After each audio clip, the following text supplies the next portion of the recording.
Good morning. I am retired Chief Petty Officer Teresita Garcia. I served in the United States Navy from 1994 to 2019.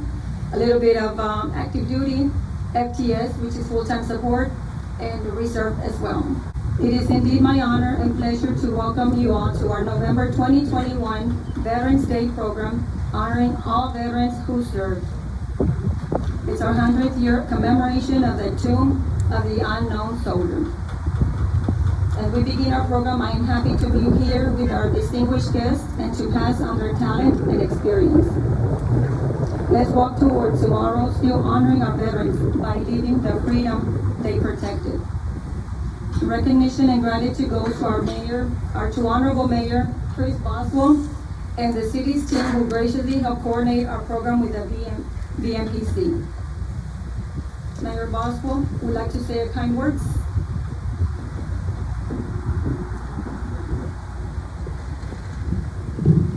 Thank you, Chief Garcia. Thank you for your service. Good morning, everyone. Thank you all for being here on this beautiful morning as we commemorate Veterans Day here in the City of Harlingen. It's really a great opportunity for us to tell each and every one of you who have served in the armed forces of our nation throughout the years, in whichever branch, in whichever conflict you were in. Thank you. Thank you for your service. Thank you for your families who have also sacrificed for us and for our nation to keep our nation strong, to give us and to provide and to keep the liberties and the freedoms that we have in this country. Many people take these for granted. We take many things for granted in this great nation. We have a great nation. We have so much to be thankful for. We have many things that many other people in other parts of the world could only dream of. They want to be in this country.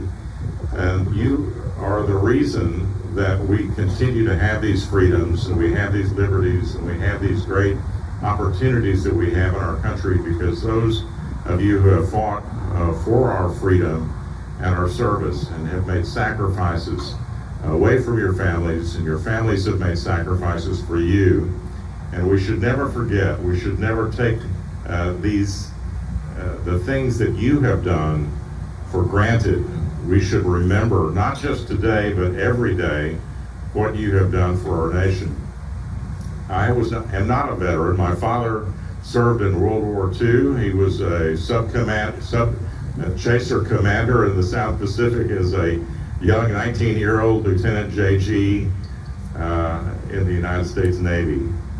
And he never talked about his service during most of his lifetime, even though as children we would pester him to tell us stories about his service in the military in World War II, but he was really very reluctant to discuss anything about his service until much later in his life. And I think that's the way many veterans are. They have a great amount of humility and don't want to brag or tell stories because it's very personal and it is so monumental, the things that they have done. But I'll give a little support to the Veterans Committee out here and say that I have a paver out here in honor of my father, and it really makes me feel great to go over there and look at that paver each time that I'm out here at this park. I want to thank again the Veterans Memorial Committee for the leadership that they gave in the development of this great and wonderful memorial, Veterans Day, Veterans Memorial that we have here at Pendleton Park, which is an opportunity to teach our children. So you have so many young people come to this park, so many people enjoy this place, that we're able to teach them something about the history of our country and about the sacrifices that our veterans have made. Thank you, Commissioner Ruiz. Thank you for being here, and thank you for your service to our nation. Again, thank you all. I'm proud of our city for not only this service and this ceremony that we're doing to honor our veterans, but for the many other ceremonies that are going on across our city as the day progresses to honor our veterans. Thank you to our Veterans Committee. Thank you, Sal Carmona, for your leadership in making sure that these events continue to occur.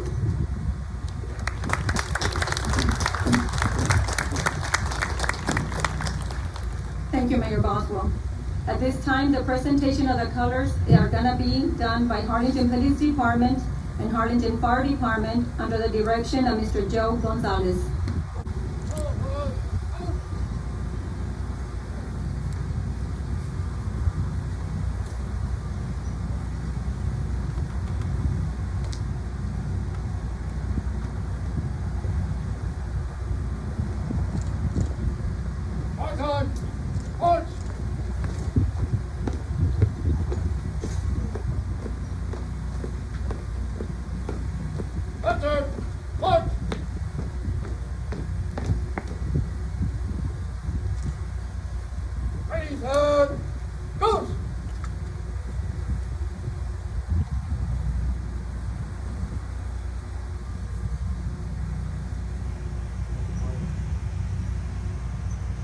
The national anthem is gonna be sang by Harlingen's Memorial Middle School Choir under the direction of Rebecca Albrecht, Choir Director. Oh, say, can you see by the dawn's early light what so proudly we hailed at the twilight's last gleaming, whose bright stripes and bright stars through the perilous fight for the ramparts we watched were so gallantly streaming, and the rockets' red glare, the bombs bursting in air, gave proof through the night that our flag was still there. Oh, say does that star-spangled banner yet wave o'er the land of the free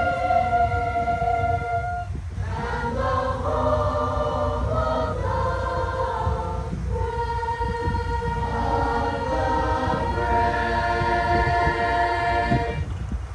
Order! Good! Right! East! Forward! March!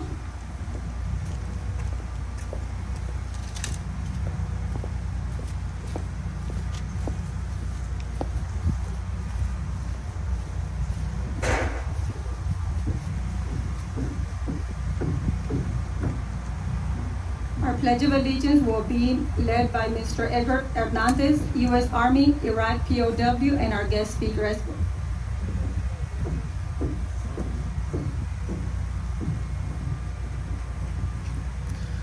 Pledge allegiance to the flag of the United States of America and to the republic which stands one nation under God, indivisible, with liberty and justice for all.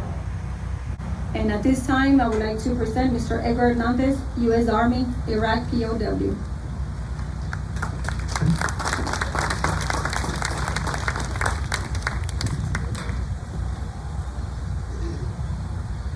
Good morning, everyone. I'm Edgar Hernandez, a veteran and a former POW of the Iraq War. First of all, I want to thank all of you who have gathered here today to honor our veterans. I also want to thank Ms. Ship for inviting me to be your guest speaker. I am an honor to be your guest speaker and to share some of my experiences that I endured as a POW in the Iraq War. On February 2003, my unit, the 502 Patriot Missile Brigade, deployed to Kuwait for Operation Iraqi Freedom. I was a logistic clerk with the 507 Maintenance Company by the 502 Patriot Missile Brigade. The mission of the 502 Patriot Missile Brigade was to provide air defenses to the 3rd Infantry Division, who was given the task to be the spearhead of the Iraq War. Upon arrival to Kuwait, I noticed right away that my time in the desert was not going to be easy, considering the extreme conditions of desert and the feeling of being far away from home. Within a month, most of us became homesick, and many of us missed the many luxuries that we had back in the States. Fortunately, all the time that we spent training for what it seemed to be an inevitable war against Iraq, we were able to keep our minds busy and not to think about home all the time. On March 20, 2003, Operation Iraqi Freedom began with a shock and awe, a bombardment of all major Iraqi cities by coalition forces. After shock and awe, the ground war began, and the 502 Patriot Missile Brigade, along with the 507 Men's Company, immediately initiated convoy missions across the Iraqi border from Kuwait. Across the immense desert, many of the 3rd Infantry Division support units became mixed up with our units and began encountering many obstacles on our way to Baghdad, which was our main mission. We encountered sandstorms, which made it very difficult for our vehicles to travel.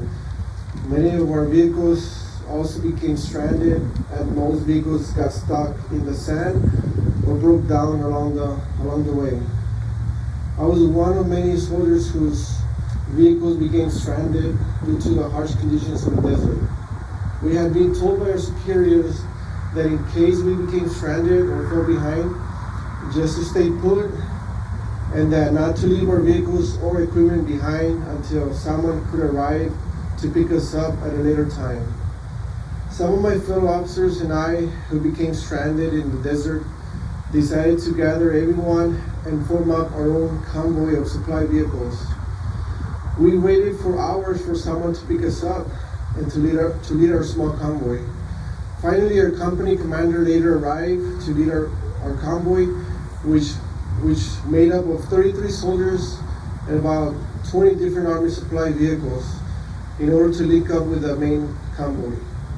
As we drove through the desert, we came upon a city in southern Iraq called Nasiriyah. But little did we know that we were supposed to take a route that would prevent us from driving through the city.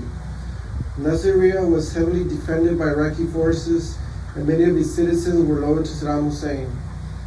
However, in the dark hours of the early morning of March 23rd, our small convoy drove straight into the city of Nasiriyah, somehow undetected by the enemy. As we entered the city, I noticed everything was so quiet and could only hear a few dogs barking here and there. Everyone in the city must have been still asleep, since I didn't see any vehicles or people outside of the street. It was still dark as we drove our vehicles quietly through the city with our headlights off. We drove through the city for a few minutes or half an hour until I noticed that we must have been lost because we drove through the same streets over and over again. It was like we were driving in circles. At one point, the convoy stopped, and we ordered to lock and load our weapons. At that moment, I knew that we were in trouble. We then immediately attempted to exit the city the same way we came in, hoping that the enemy would not see us. But as the sun rose, I started noticing Iraqi civilians walking and driving their vehicles to work or doing their daily activities. At this point, we had not seen any enemy soldiers yet, or had not taken enemy fire. As the convoy continued to drive through the city, the enemy began following the convoy by disguising themselves as civilians. The enemy used cell phones to alert the main enemy force, in which they were able to set up roadblocks to ambush the convoy. Our company commander, predicting that we might get ambushed at any moment, made a desperate call to headquarters to notify them that we were lost inside Nasiriyah and could not find our way out of the city. As we desperately tried to find our way out of the city, all of a sudden, without any warning, all hell broke loose. Our convoy got ambushed by a large number of enemy Iraqi soldiers, Fedayeen fighters, and some armed civilians. Reports later estimated about 200 enemy soldiers. We were attacked by machine guns, mortars, rocket-propelled grenades, as most of us were only armed with our basic M16 rifles. We only had a few 50 caliber machine guns mounted on top of our Humvees. We all tried desperately to get out of the city while we were under attack, but it was impossible. But this time, most roads had been set up with roadblocks. Everywhere we drove, there was roadblocks. The first few minutes, many American soldiers were killed by small arms fired.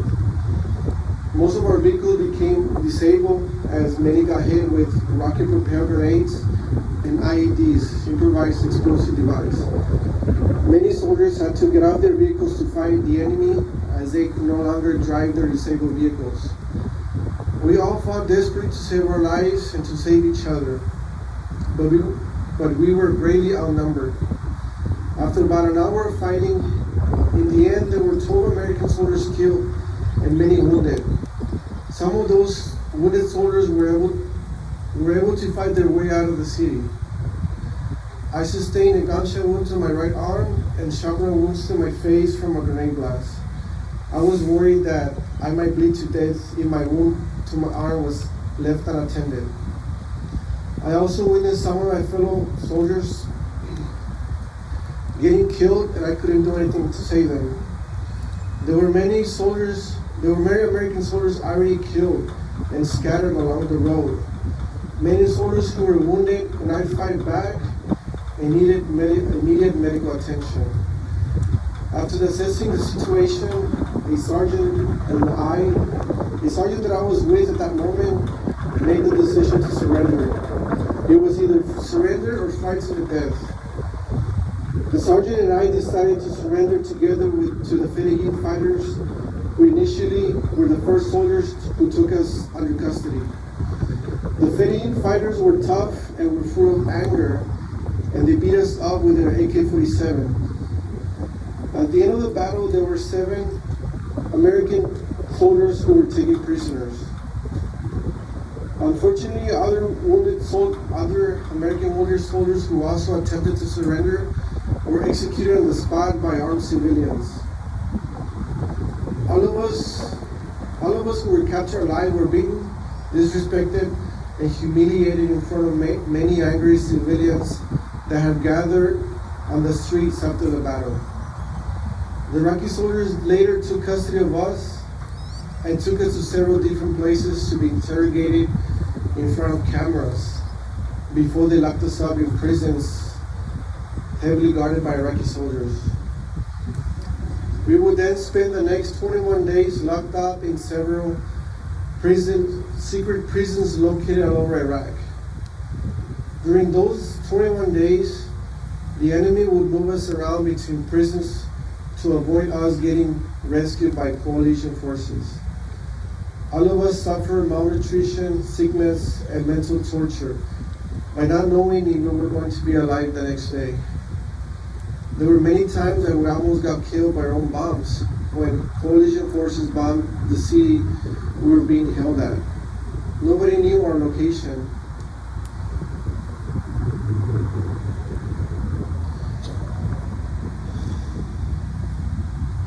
It was the longest 21 days of my life.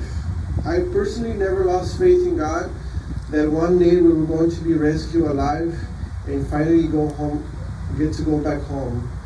We also never lost faith in our fellow soldiers that they were going to find us one day, because we all believe in the leave no man behind model. In April 2003, U.S. Marines captured the city of Tikrit, Iraq, the same city where we were being held. The Marines soon were able to learn that American POWs were being held in the city, and they began planning a search and rescue mission. I remember one early morning, Marines busting the front door, hearing the Marines busting the front door to the compound where we were being held, yelling everyone to get down on the floor. By this time of the war, we only had a handful of guards who right away surrendered to the U.S. Marines. The Marines then asked the guards where the Americans were. I became very excited and full of joy knowing that finally we were being rescued. I was so happy that finally I get to go home to my family, and my nightmare was finally over. After finally coming home, we all received a welcome home ceremony in our home base at Fort Bliss, in El Paso, Texas. I also had a nice parade in my hometown of Alton, Texas. There were also several home ceremonies held throughout the valley, and I was so happy and full of joy with a big smile on my face. I can only say that I am very thankful to the people of Rio Grande Valley for everything they did for me and all the support they provided to my parents while I was here at home, while I was a prisoner of war. I will forever be grateful, and thank you, all of you, and God bless you.